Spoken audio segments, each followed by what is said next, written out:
करुणा करो कष्ट हरो ज्ञान दो भगवन, भव में फंसी नाव मेरी तार दो भगवन।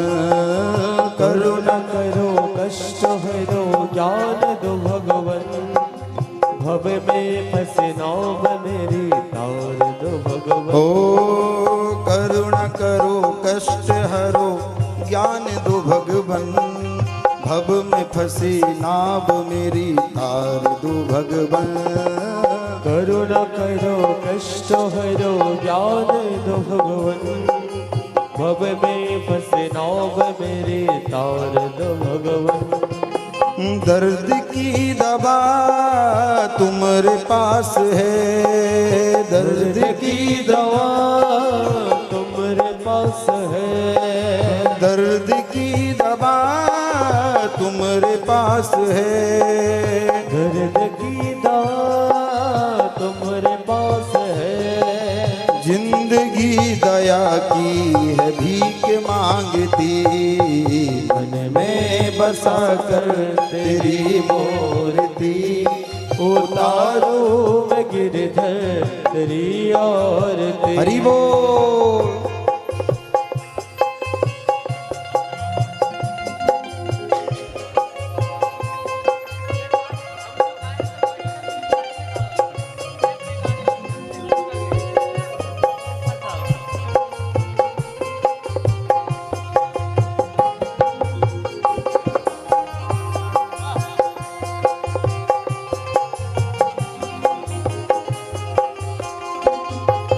मांगू तुझसे क्या मैं यही सोचूं भगवन, जिंदगी जब तेरे नाम कर दी अर्पण। मांगू तुझसे क्या मैं सोचूं यही भगवन, जिंदगी जब तेरे नाम कर दी अर्पण। ओ मांगू तुझसे क्या मैं यही सोचूं भगवन, जिंदगी जब तेरे नाम कर दी अर्पण। ओ मांगू तुझसे क्या मैं सोचूं यही भगवन, जिंदगी जब तेरे नाम कर दी अर्पण। सब कुछ तेरा कुछ नहीं मेरा, सब कुछ ही तेरा कुछ नहीं मेरा, सब कुछ तेरा कुछ नहीं मेरा, सब कुछ ही तेरा कुछ नहीं मेरा। चिंता है मुझको इस संसार की, मन में बसा कर तेरी मूर्ति, उतारो मैं भगवन तेरी आरती। हरि बोल।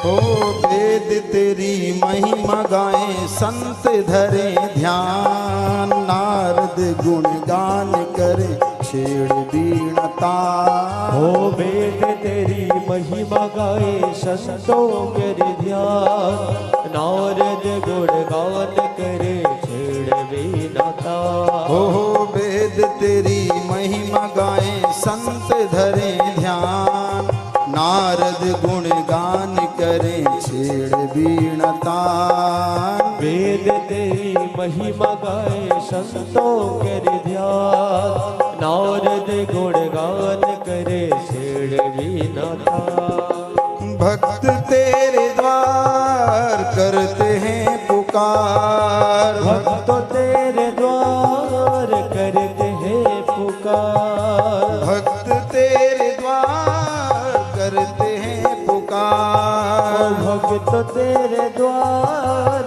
करते हैं पुकार। व्यास व्यास गाए तेरी आरती, मन में बसा कर तेरी मूर्ति, उतारूं मैं भगवन तेरी आरती। ओ मन में बसा कर तेरी मूर्ति, उतारूं मैं गिरधर तेरी आरती। ओ मन में बसा कर तेरी मूर्ति, उतारूं मैं भगवन तेरी आरती। हरे कृष्णा कृष्ण कृष्ण हरे हरे, हरे राम राम राम हरे हरे। हरे कृष्णा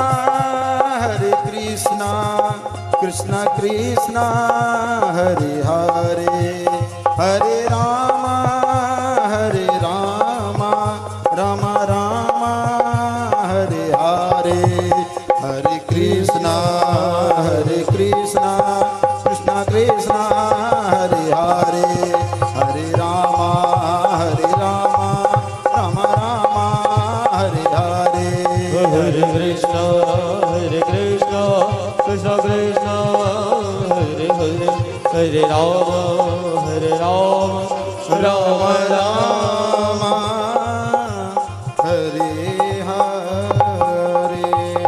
बोलो भागवत भगवान की जय, कृष्ण कन्हैया लाल की जय, वृंदा महारानी की जय हो। राधा कृष्ण भगवान की श्री सीता रामचंद्र जी महाराज की जय हो। लक्ष्मी नारायण भगवान की जय। श्री राम जानकी मंदिर प्रांगण परिसर की जय हो। पूज्य स्वामी जी महाराज की जय। पूज्य दंडी स्वामी जी महाराज की जय हो। पूज्य जीयर स्वामी जी महाराज की जय। पूज्य रामानुजाचार्य जी महाराज की जय। पूज्य रामानंदाचार्य जी महाराज की जय। गौरांग महाप्रभु की जय। श्री कृष्ण चैतन्य महाप्रभु की जय हो। श्री कृष्ण चैतन्य महाप्रभु परकर की जय। नवद्वीप धाम की जय। वृंदावन धाम की जय। अयोध्या धाम की जय। तारकेश्वर महादेव की जय। तारकेश्वर धाम की जय हो। महाकाल महाराज की जय। काशी विश्वनाथ भगवान की जय। जय जय श्री राधे, जय जय श्री राधे, जय जय श्री राधे श्याम। नमः पार्वती पदये, हर हर महादेव शंभो। सभी भक्तगण अपने अपने स्थान पर विराजमान हो जाएं। हम सबका बड़ा ही सौभाग्य है कि हमें भगवान की इस भागीरथी में समाहित होने का अवसर प्राप्त हो रहा है। देखिए, किसी कार्य की वजह से जीवन है, इस जीवन में सबके लिए तरह तरह के कार्य रहते हैं और भगवान की माया ऐसी है कि भगवान की माया से कोई नहीं बच पाया है ना। उदरम भरणो जीवा, भाई अब जीव के रूप में हमने जन्म लिया है, भगवान ने हमें जीव के रूप में जन्म दिया है इस संसार में, तो हमारा प्रमुख उद्देश्य तो भगवान का भजन है कि नहीं। लेकिन उसके साथ साथ में इस संसार की बहुत अच्छे से व्यवस्था चलती रहे, इसके लिए अर्थ का भी संचय बहुत आवश्यक है। और संसार में जीवन जीने के लिए, जीवन को अच्छा बनाने के लिए समय समय पे कार्य आते रहते हैं, जिसकी वजह से व्यस्तताएं बढ़ जाती हैं। थोड़ा सा आप सब भगवान का नाम श्रवण करें, भगवान की कथा श्रवण करें। देखिए, हम सब शरीर को तो शुद्ध कर सकते हैं, स्नान के द्वारा कर सकते हैं कि नहीं। स्नान सुबह शाम करते हैं, लेकिन मन मलिन रहता है। और जब भगवान की कथा प्रारंभ करते हैं तो संकीर्तन क्यों कराया जाता है? ताकि इस मन को भगवान के नाम रस से स्नान कराया जा सके। इसलिए कथा के प्रारंभ में संकीर्तन की महिमा है, ताकि इस मन को जब हम स्नान करा करके पवित्र बना करके भगवान के चरणों में रखते हैं, ताकि ये 3 घंटे तो कम से कम भगवान की कथा में लगा रहे। नहीं तो संसार का चक्र तो ऐसा है कि बैठते हैं कथा में और याद आती है घर की, है कि घर का ताला खुला रह गया, कि घर में कहीं गैस तो नहीं चालू रह गया, आदि आदि, है ना।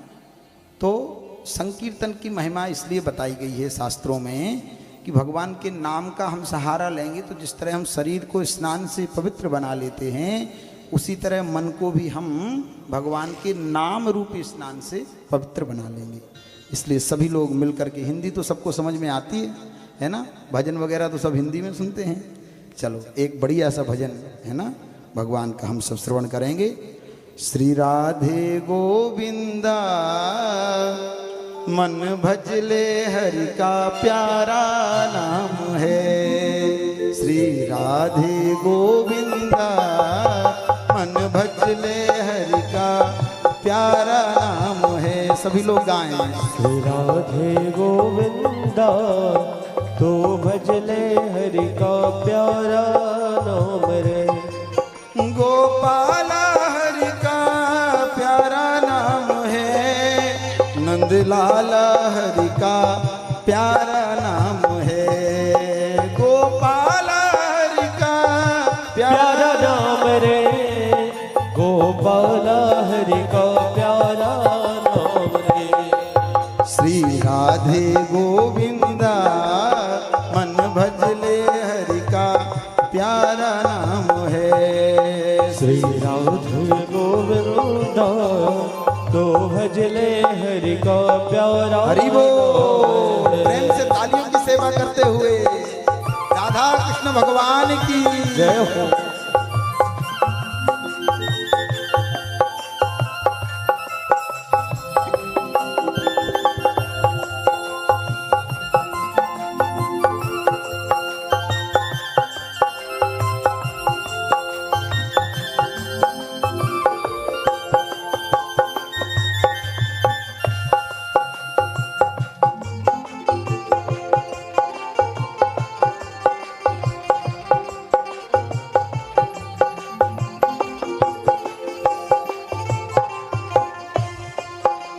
मोर मुकुट गल बन बन माला केसर तिलक लगाए। हर केसर तिलक लगाए। हो मोर मुकुट गर सर बर माला केसर तिलक लगाए। केसर तिलक लगाए। और वृंदावन की कुंज गलन में, वृंदावन की कुंज गलन में सबको नाच नचाए। प्यारे सबको नाच नचाए। श्री राधे गोविंदा मन भजले हरि का प्यारा नाम है। श्री राधे गोविंदा तो भजले हरि हरि का बोल। प्यारा नाम है।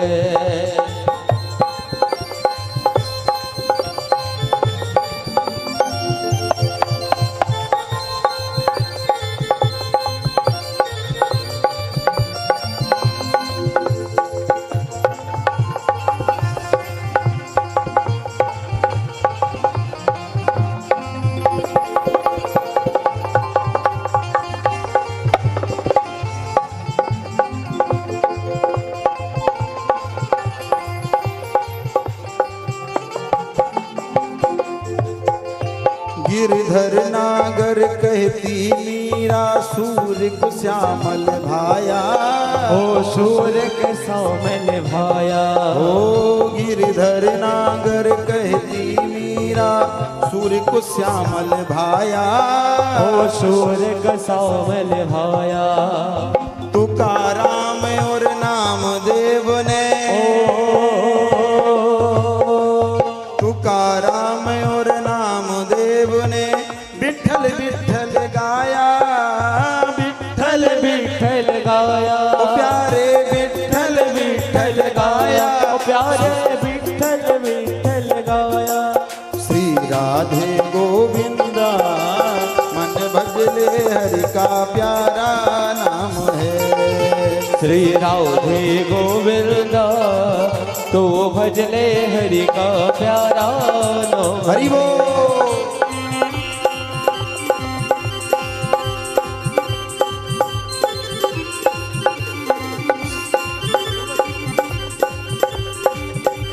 थोड़ा थोड़ा आप लोग आगे आ जाए ना, ताकि पीछे वाले लोगों को भी जोड़े।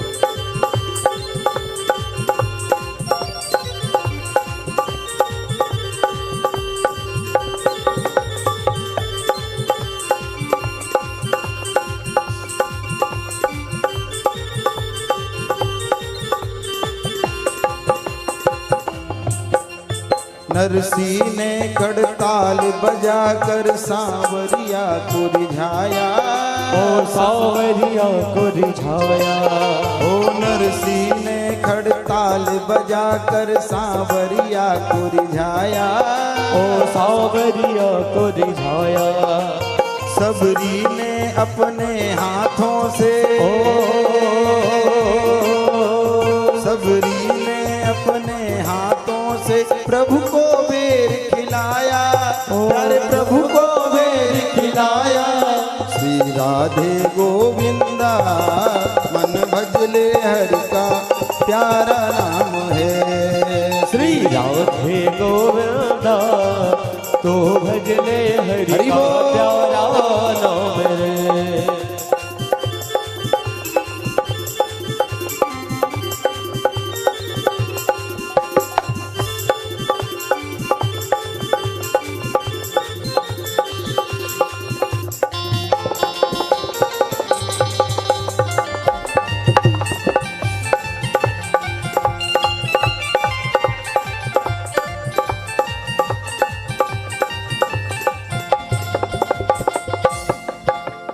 राधा शक्ति बिना न कोई श्यामल दर्शन पाए।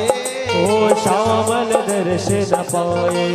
ओ राधा शक्ति बिना न कोई श्यामल दर्शन पाए। ओ श्यामल दर्शन पाए। आराधन कर राधे राधे।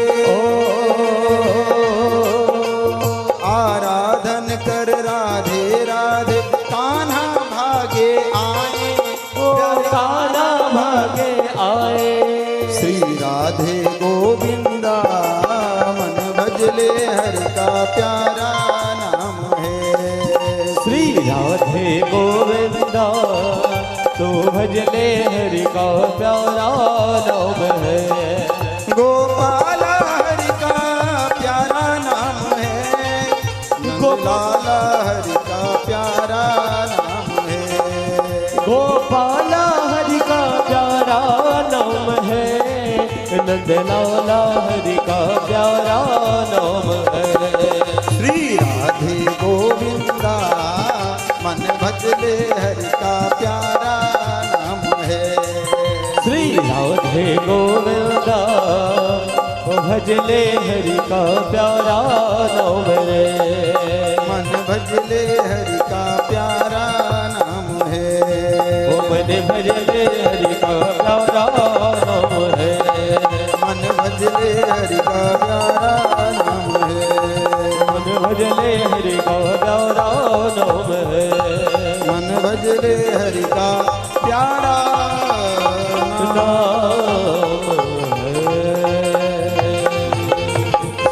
बोलो सद्गुरुदेव भगवान की जय। जय श्री राधे।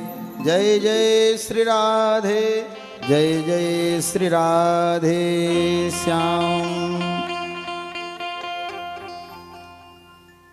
कृष्णाय वासुदेवाय हरये परमात्मने प्रणतक्लेशनाशाय गोविंदाय नमो नमः। कल आप सबने कथाक्रम में भगवान के प्रथम विवाह के दर्शन किए, है ना। प्रथम विवाह की कथा का श्रवण किया। भगवान श्री कृष्ण का माता रुक्मणी के साथ में प्रथम विवाह संपन्न हुआ। देखिए, एक बात हमें बहुत ध्यान से श्रवण करनी चाहिए और अपने दिमाग में बिठा लेनी चाहिए। माता लक्ष्मी से संबंध हम सब स्थापित करना चाहते हैं, चाहते कि नहीं। इस संसार में सबको माता लक्ष्मी की आवश्यकता है और वास्तविकता माता लक्ष्मी की कृपा के बिना संसार में जीना भी संभव नहीं है। इसलिए संसार में जब तक हम हैं तब तक लक्ष्मी की कृपा की आवश्यकता है और साथ ही साथ लक्ष्मी के पति भगवान विष्णु। इसलिए लक्ष्मी और नारायण का भजन हमारे जीवन में बहुत आवश्यक है। भगवान कृष्ण का प्रथम विवाह माता रुक्मणी के साथ संपन्न हुआ। और भगवान के साथ ही माता लक्ष्मी का विवाह होता है। यदि हम सोचें कि लक्ष्मी को हम अपनी पत्नी बना लें तो माता लक्ष्मी हमें कभी ग्रहण नहीं कर सकती, माता लक्ष्मी को हम कभी प्राप्त नहीं कर सकते। शिशुपाल ने सोचा कि हम माता लक्ष्मी को, हम रुक्मणी तो लक्ष्मी स्वरूपा हैं, हम रुक्मणी को पत्नी बना लें, तो बेचारा बिना विवाह का ही जीवन भर रहा। इसलिए भगवान का वर्ण माता लक्ष्मी से ही होता है और माता लक्ष्मी का वर्ण भगवान से ही होता है। आप माता लक्ष्मी से कोई भी संबंध स्थापित कर लो, पुत्री बना लो, पुत्री बन जाए, माता बना लो, माता बन जाए, दादी बन जाए, बुआ बन जाए, लेकिन पत्नी नहीं बनाना। हम लोग घर में बच्चों की शादी करते हैं तो कहते हैं कि हमारे घर में लक्ष्मी आई, कहते हैं ना बहू को लक्ष्मी आई, अपराध करते हैं। ये नहीं कहना चाहिए। क्यों? हम लक्ष्मी को बहू बना करके भी घर में नहीं ला सकते, लक्ष्मी को बेटी बना करके ला सकते हैं, है ना, लक्ष्मी को माता बना करके ला सकते हैं। आज शिशुपाल ने गलती की तो शिशुपाल को पश्चाताप हुआ, शिशुपाल को बिना विवाह के रहना पड़ा। और भगवान कृष्ण का प्रथम विवाह माता रुक्मणी के साथ हुआ। रुक्मणी का भाई था रुक्मी, रुक्मी ने खूब विवाह को रोकने का प्रयास किया और अंत में जब विवाह नहीं रोका, भगवान ले ही गए माता रुक्मणी को, तो भगवान का पीछा करते करते युद्ध करने की चुनौती भगवान को दी। भगवान ने भी चुनौती स्वीकार की और भयंकर युद्ध हुआ रुक्मी के बीच में और भगवान कृष्ण के बीच में। और इतना भयंकर युद्ध हुआ कि भगवान ने उसको भद्र कर दिया। माता रुक्मणी ने चरण पकड़े, भगवान ने जब तलवार उठाई तो माता रुक्मणी ने चरण पकड़े, प्रभु जो भी हो दुष्ट है, पापात्मा है, लेकिन आपका भी कोई ना कोई वो संबंध में लगता है, इसलिए मेरी विनती आपसे, आप कृपा करना। भगवान ने कहा आप चिंता मत करो। आप सबको समझ तो आ रही कथा कि नहीं? भगवान ने कहा चिंता मत करो, भाई तुम्हारा भाई है तो हमारा भी तो रिश्ते में कुछ लगता है। भगवान ने जाकर के उसको भद्र किया। भद्र कैसा किया? आधे सिर के बाल अलग कर दिए और आधी मूंछ अलग कर दी। देखो कभी भी हमें किसी का वध जल्दी नहीं करना चाहिए, उसको कुरूप कर दो। भगवान ने उसको कुरूप कर दिया। उधर से भगवान के बड़े भाई बलराम जी की सेना आ रही थी। बलराम जी ने देखा, अरे कन्हैया ये क्या कर रहा है भला, रिश्तेदारों के साथ कोई ऐसा करता है? अरे शत्रु पहले था अब थोड़ी है, अब तो हमारा रिश्तेदार हो गया। भगवान बलराम जी ने डांटा भगवान को। देखो एक चीज हमें ध्यान रखनी चाहिए, जब भी हमारी किसी से हमारा द्वेष हो और हमारे परिवार के बड़े लोग हमारे बीच में बोलें तो पहले वो अपने लोगों को डांटते हैं, ये विवेक है। पहले अपने लोगों को डांटेंगे तो सामने वाले को लगेगा कि देखो इसको डांट रहे हैं, फिर बाद में चाहे उसको डांट दो। भगवान ने पहले, बलराम जी ने पहले भगवान कृष्ण को डांटा। अरे तुम इतने बड़े हो गए हो, तुम्हारा विवाह हो गया है, अभी भी बचपन की हरकतें तुमने छोड़ी नहीं? बताओ भला रिश्तेदारों के साथ ऐसा कोई व्यवहार करता है? ये हमारे रिश्तेदार हैं। और बाद में उसको भी कह दिया कि भैया देखो गलती तुम्हारी भी है, तुम्हें भी इस तरह नहीं करना चाहिए। जब तुम्हारे पिताजी अपनी पुत्री की शादी वासुदेव द्वारकाधीश के साथ कराना चाहते थे तो तुम्हें कर देनी चाहिए थी, क्यों नहीं तुमने की द्वारकाधीश के साथ शादी? रुक्मी ने संकल्प लिया था कि मैं अगर कृष्ण को मार के नहीं आया तो मैं दोबारा अपने नगर में प्रवेश नहीं करूंगा, अगर रुक्मिणी को साथ में नहीं लाया तो। रुक्मी फिर घर नहीं गया, रुक्मी ने वहीं कुटिया बनाई और कृष्ण से शत्रुता रखने के लिए वहीं पर रहने लगा। कालांतर में भगवान के और भी विवाह हुए, पर माता रुक्मिणी और भगवान कृष्ण से इनके पुत्र हुए। महाराज प्रद्युम्न, एक संबरासुर नाम का राजा था तो असुर। इसको किसी ने बता दिया होगा, इसने तपस्या की ब्रह्मा जी की और ब्रह्मा जी से पूछा कि हमारी मृत्यु किसके हाथ से है? तो ब्रह्मा जी ने बता दी कि तुम्हारी मृत्यु भगवान कृष्ण के प्रथम पुत्र के हाथ से होगी। तो ये पता लगाया था कि भगवान का विवाह कब होगा, और इसको पता लगा भगवान का विवाह हो गया। और जैसे ही पुत्र हुआ सोई बस वो आकर के और आकाश मार्ग से उड़ा करके ले गया और उसने समुद्र में फेंका, उस शिशु को समुद्र में फेंक दिया। आश्चर्य की बात देखिए, उस शिशु को समुद्र में फेंका संबरासुर ने, उसको एक मछली निगल गई और वो मछली पकड़ी गई और पकड़ करके संबरासुर के ही राज्य में वो मछली गई। और वो जो मछुआरा था उसको जब बहुत बड़ी मछली मिली तो वो जाकर के महाराज संबरासुर को भेंट करने के लिए गया। उस मछली को जब बीच से चीरा गया तो उसमें एक मनुष्य का शिशु। सभी लोग आश्चर्य। महारानी रति को नारद जी, कामदेव की पत्नी कौन है? जो अनिरुद्ध जी हैं, प्रद्युम्न जी हैं। प्रद्युम्न जी कामदेव का ही अवतार हैं। जब भगवान शंकर को कामदेव ध्यान भग्न करना चाहते थे, उनका मान मर्दन करना चाहते थे, तो भगवान शंकर का तीसरा नेत्र खुल गया। तीसरा नेत्र खुल गया तो कामदेव भस्म हो गए। अब उनकी पत्नी रति थी। रति ने भगवान से प्रार्थना की, तो भोलेनाथ हैं, एक लोटा जल में भी प्रसन्न हो जाते हैं।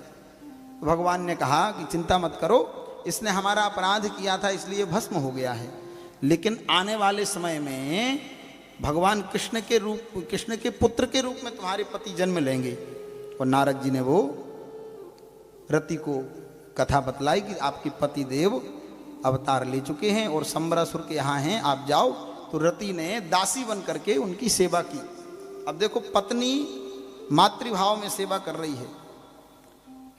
भगवान शंकर ने कहा, जब यदुवंश कृष्ण अवतारा, जब यदुवंश कृष्ण अवतारा, हुई है हरणी महामही धारा, हुई है हरणी महामही धारा, कृष्ण तनये हुई है पति तोरा, कृष्ण तनये हुई है पति तोरा, वचन अन्यथा जाए न मोरा, वचन अन्यथा जाए न मोरा।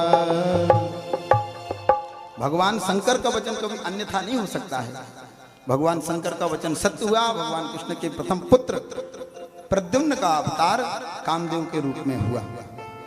महारानी रति को पता चला तो महारानी रति ने उस बालक की पहले सेवा की, उसको बड़ा किया। और जैसे ही, थोड़ा सा इको डाउन कर दो, है ना, जैसे ही प्रद्युम्न जी बड़े होने लगे तो रति के पालन में दूसता आने लगी, भाव बदलने लगे। जो पहले मातृभाव से सेवा कर रही थी, थोड़ा इको कम करो, आवाज बार बार देख पा रही है। हाँ, और थोड़ा धीमा, माइक में धीमा कर दो, स्लो कर दो। क्या हो गया? हाँ, क्या वो आवाज बार बार वो आती ना ज्यादा तेज। हमारी आदत है थोड़ा तेज बोलने की, है ना, हमारा स्केल थोड़ा ऊंचा है। महाराज जी के स्केल से माइक बना है, अब महाराज जी धीमे धीमे बोलते हैं।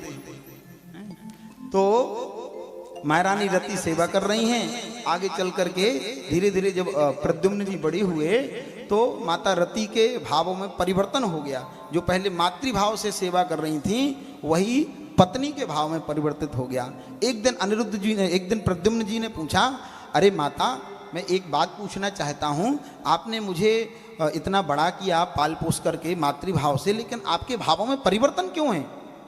तब माता रति ने प्रद्युम्न जी को पूरी कथा बतलाई कि अरे, आप कोई संबरासुर के यहाँ थोड़ी आपका जन्म हुआ है, आप तो भगवान कृष्ण के पुत्र हो, प्रथम पुत्र। संबरासुर तो आपका शत्रु है। जब प्रद्युम्न जी को पता चला कि संबरासुर हमारा शत्रु है तो जाकर के प्रद्युम्न जी ने संबरासुर को ललकारा। संबरासुर को पता, हे भगवान, मेरा काल मेरे ही घर में इतना बड़ा हो गया है। और प्रद्युम्न जी ने संबरासुर का वध करके और रति के साथ में दोबारा द्वारका आए। जब द्वारका आए तो सोचो रुक्मणी जी का भाव क्या रहा होगा।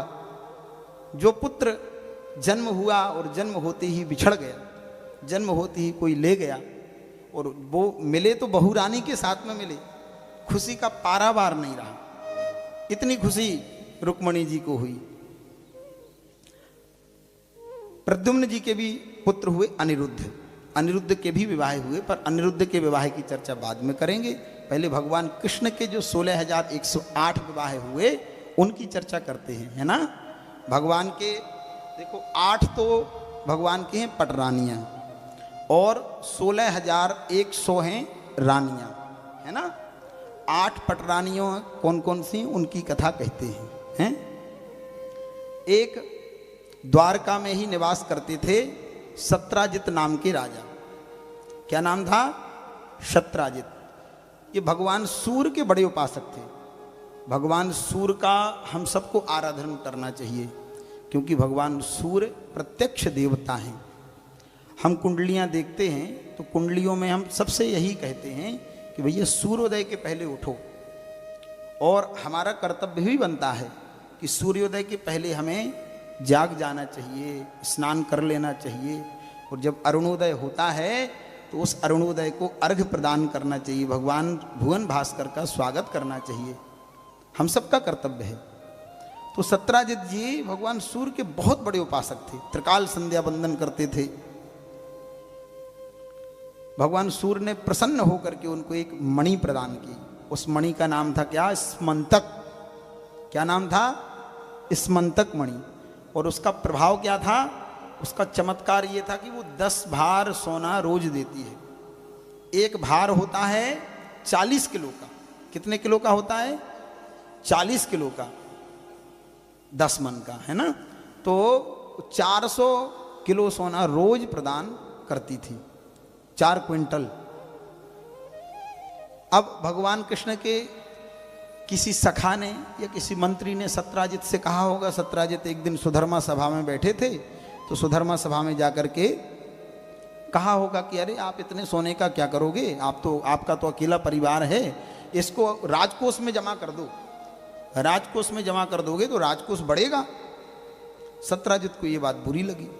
सत्राजित ने ये बात जाकर के अपने मन में रख ली, अभी बताई किसी को नहीं। एक दिन की बात है, सत्राजित का एक छोटा भाई था प्रसेन। क्या नाम था?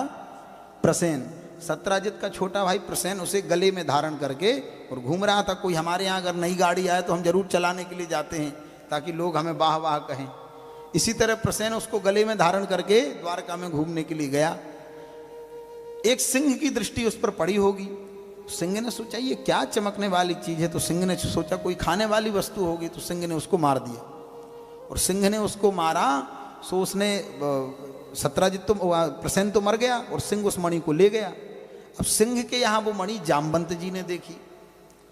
जामवंत जी ने सोचा ये कोई खाने की वस्तु है, तो जामवंत जी ने उस सिंह को मार दिया और जामवंत जी उस मणि को ले गए।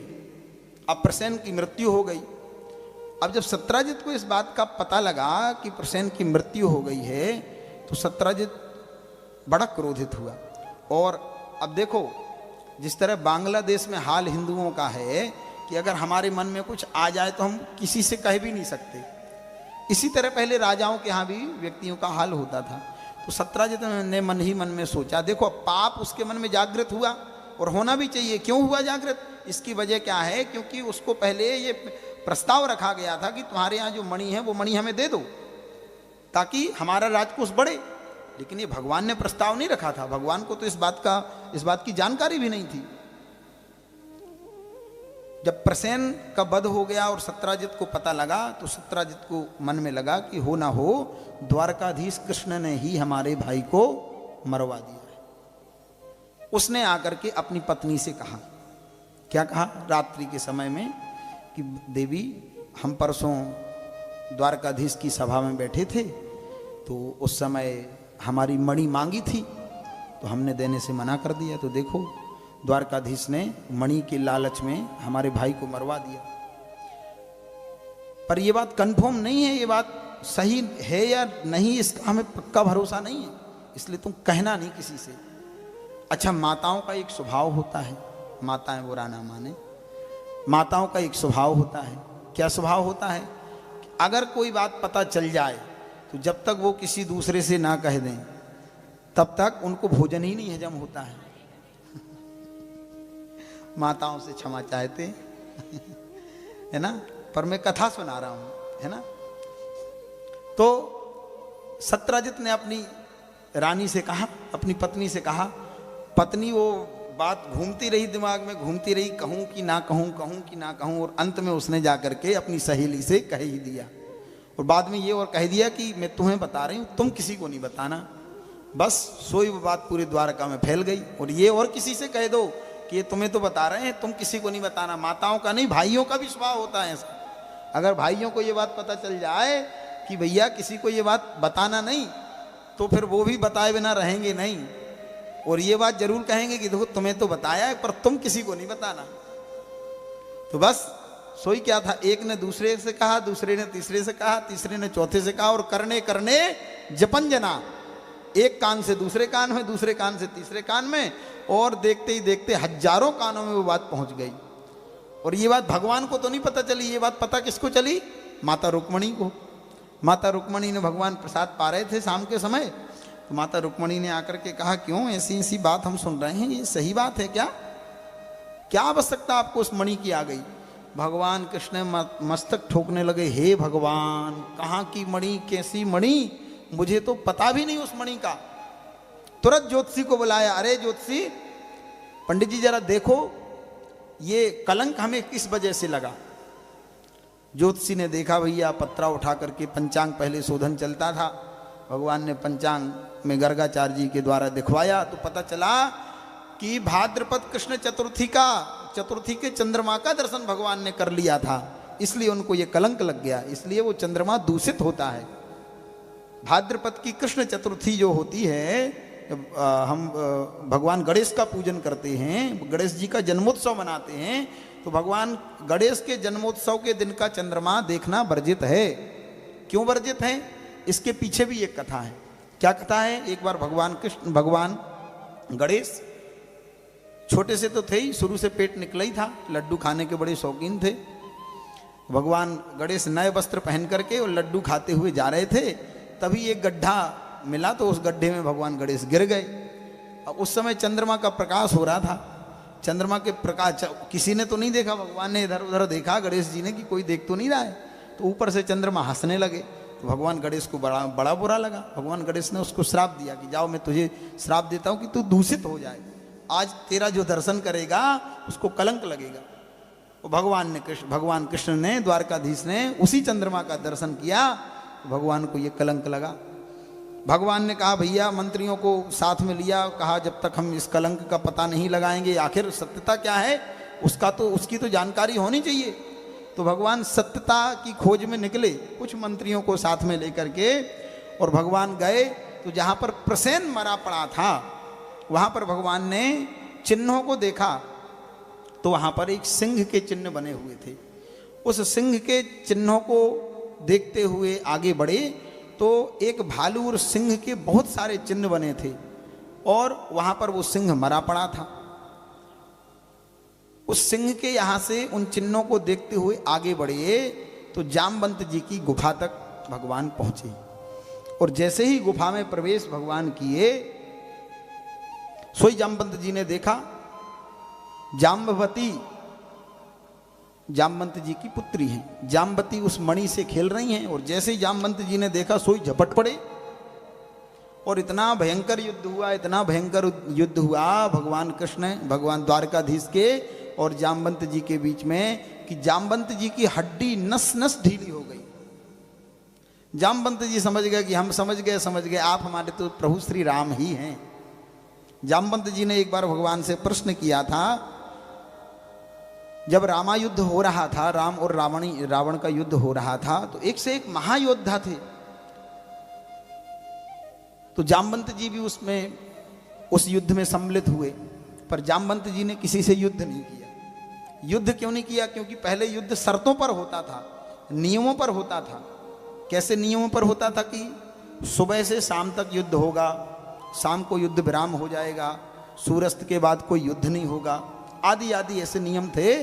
तो जामवंत जी भी उस युद्ध में थे, पर किसी से युद्ध किया नहीं जामवंत जी ने। जब रावण को परास्त करके भगवान पुनः अयोध्या वापस आए तो सभी लोगों से मिल रहे हैं, उत्सव मना रहे हैं। तो सब लोग अपनी अपनी इच्छा बता रहे हैं, भगवान उसको पूर्ण कर रहे हैं। हनुमान जी ने कहा कि प्रभु हमें आप आशीर्वाद दो कि हम सदैव आपके चरणों में निवास करें, आपकी कथा हम सदैव श्रवण करते रहें, हमें बस आपकी कथा से प्रिय और कुछ नहीं लगता।